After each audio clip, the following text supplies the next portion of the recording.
Sanhedrin, Daf Yomi Sanhedrin, hearing nuance, ויודעים בשבעים לשון. The Torah says right at the beginning, Vayipach be'apav, God breathed into Adam the breath of life, and the Targum says it's ruach memalalo, the power of speech. So in the power of speech we have the Ribbono Shel Olam spirit. The ruach elokim, the real spirit of Hashem in the human being, is manifest through the human being's ability to speak, which differentiates him from any other species. And the vehicle we use for speech is language. So language becomes not only a form of communication or some kind of social connection. Language becomes the way we express the deepest essence of our neshama into the world.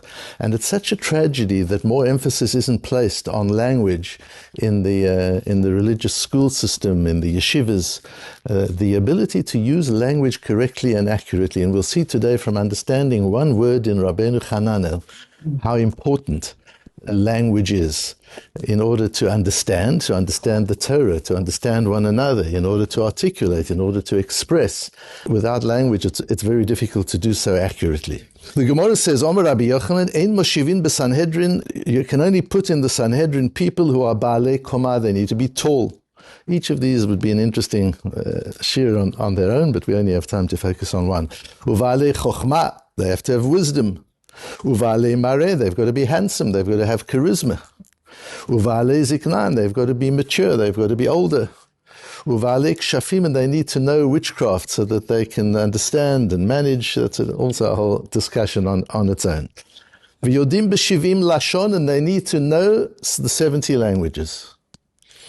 Shelo tehei Sanhedrin shomat mipi hameturgaman, and this is the only one where the Mishnah actually gives us the reason, so that the Sanhedrin shouldn't have to listen.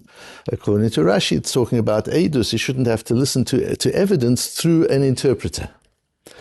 Omer Rav Yehuda, Omer Rav, ein moshivim b'Sanhedrin ela mi sheyodea letaher et hasheret min haTorah. You can only put on the Sanhedrin somebody who could find a way of proving that a sheretz is tahor midoraisa, even though the Torah says explicitly that a sheretz is tameh, that it is impure. He needs to be able to find a way to prove that it's pure. The word in the Rabbeinu Hananel, I bring the Rabbeinu Hananel at the very end of the sources, where Rabbeinu Hananel brings that last din, and he says, V'chein amru ein moshivim b'Sanhedrin ela yodea letaher hasheretz min haTorah. After bringing the first one, it's got to be somebody who's tall and wise and handsome and mature and so on. Then he adds, and must know 70 languages, and then Rabbeinu Hananel doesn't say, Omer Rav Yehuda, Omer Rav. There's an additional law that Rav Yehuda said in the name of Rav. Additional to all the others, there's another criterion, which is that he must be able to show that a sheretz is tahor. Rabbeinu Hananel says, V'chein. What is that word, v'chein? What does he mean? And in the same way. Where's the same way? It's from the Gemara. It seems that this is an additional. Rav gave an additional requirements. What's v'chein and in the same way? What does Rabbeinu Hananel mean by that? Says Rashi, why not a meturgaman k'shiba'in edei lo'azim laha'id b'fneihem, so that when witnesses of foreign languages come to give evidence before the Sanhedrin, lo yitztarchu la'amid melitzin b'neihem, they won't have to put interpreters between themselves and the witnesses, because you're not allowed to listen to second-hand evidence. You've got to hear from the witness himself, and this would be called eid mipi eid, which is a little bit difficult, because in Gemara Makos on Daf Vov, on Makos, we'll soon get to it, we learn, al pishnayim eidim, from the posuk of you must hear al piv, by the mouth of two witnesses, shelo tehei Sanhedrin shomat mipi haturgaman, that you're not allowed to hear from a turgaman. So we have a special din that you're not allowed to hear from a turgaman. Why do we have to learn it from al pishnayim eidim? Why don't we just say that's eid mipi eid? According to Rashi, if listening to a turgaman is considered second-degree evidence, you don't need a special posuk of al pishnayim eidim. You know that it's a turgaman you can't read because it's eid mipi eid. So in the Sefer Gvuras Yitzchok, is written by Rabbi Yitzchak Sorotsky, who's a Rosh Yeshiva in Lakewood today, is the son of Reb Baruch Sorotsky, who was the Rosh Yeshiva of Telz, and a big Talmud Chacham, who brings this question in the name of his Rebbe, Rabbi Yoshe Ber Soloveitchik. That's not the Rabbi Yoshe Ber from New York, from Yeshiva University in Boston. That's Rabbi Yoshe Ber Soloveitchik, the son of the Briskerov. So you know that I was very close to Rabbi Meir Soloveitchik. Rabbi Yoshe Ber was Rabbi Meir's older brother, the father of the current Rosh Yeshiva of Brisk. And Rabbi Yitzchak Sorotskin was the Talmud of Rabbi Ber Soloveitchik, and he asked that question, and he answered, Debli kra hava amina, dechol shehigidu ha'idim edutan bevedin, v'shamu beitin edutan, v'rak sholo ivinu ma shishamu. I might have thought, without the posuk, yes, I know you're not allowed to get second-hand evidence. You've got to hear from the witness himself. But if the witness is there speaking Chinese, but you're watching him, and then an interpreter translates the words, the Chinese, into Hebrew for the Sanhedrin, just the din of aid mipi aid, I would say that's okay. That is not called aid mipi aid.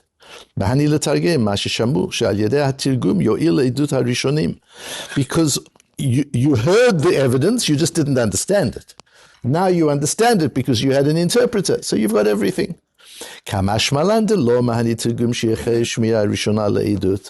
it comes to teach us, the posuk comes to teach us, no, even though you're hearing the evidence from the witness himself in Chinese, and you've got an interpreter to translate it into Hebrew, and now you might think that it's complete. No, since it's through a Tugama, we have a posuk that says that's not good enough. Why is that not good enough? That means what Rabbi Ber Soloveitchik is teaching us is from the perspective of aid mipi aid, from the perspective of second-degree evidence, this is not called second-degree evidence. So let's pause there a bit. That's fascinating. That means it's called first-degree evidence because I've got the nuances of body language.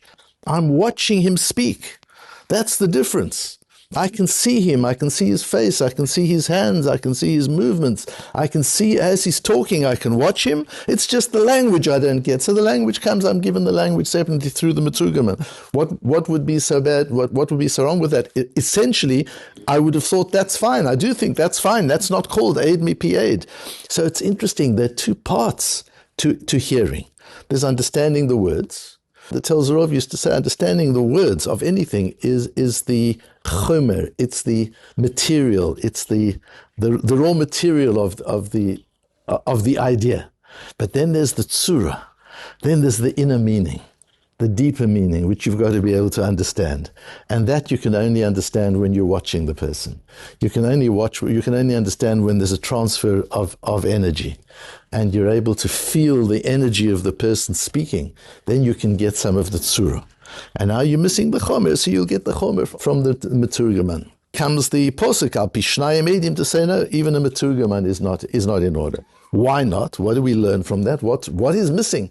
I'm watching the man speak, I'm getting the energy in the body language, and I'm now understanding the words. What is missing? There's a beautiful marshon, this piece of Gemara, which references the parsha this week, Parshas Vayigash.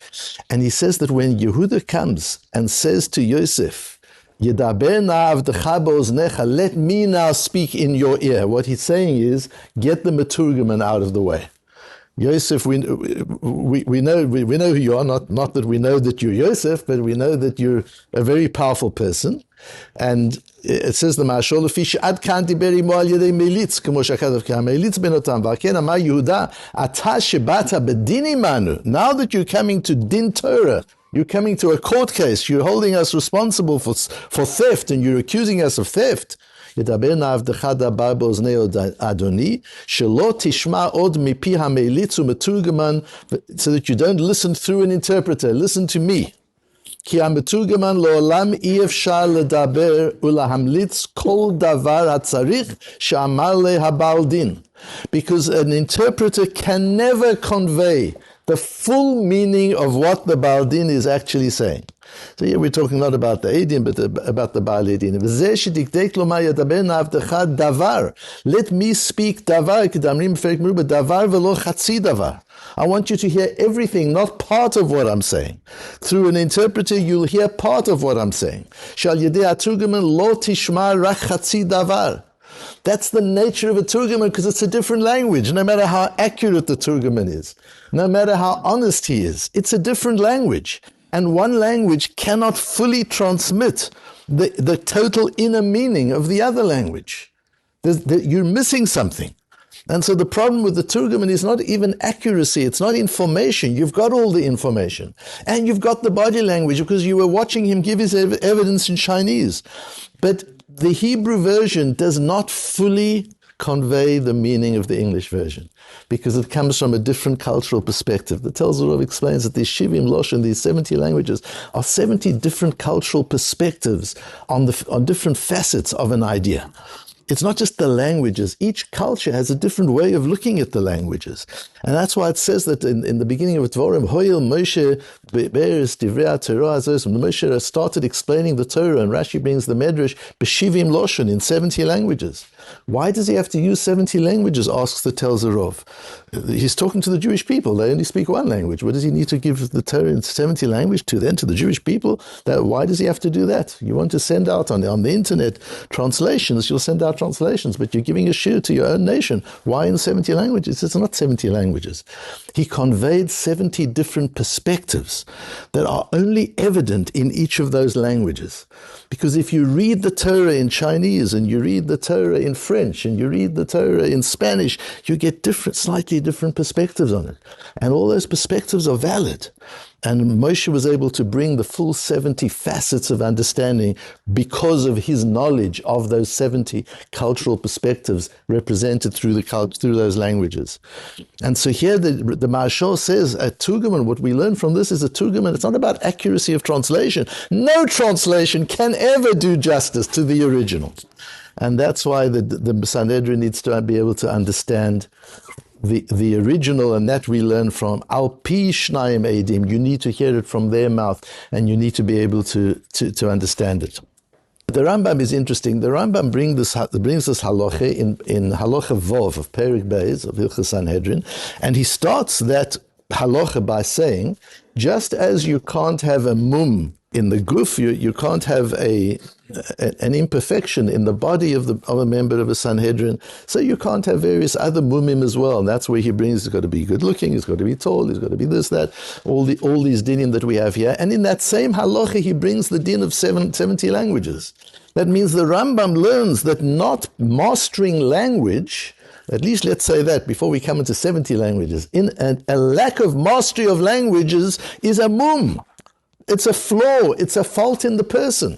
And that's why I say it's such a tragedy that you hear people talking in Torah, you hear Rosh Yeshivas giving shiurim, you hear Rabbonim giving droshes in no language. It's not English, it's not Hebrew, it's not Yiddish. It's a mixture of faulty pidgin English and Yiddish and Hebrew mixed together. There's no language. How can you understand nuance without language? The Rambam says without language, that's one of the mumim.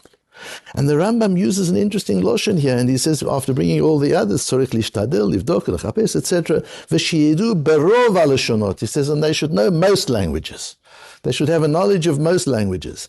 And the Lechem Mishnah says he gets that because the Lashon of the Gemara here is, it doesn't say that he must know 70 languages. The Lashon of the Gemara is, ויודעים בשבעים Lashon.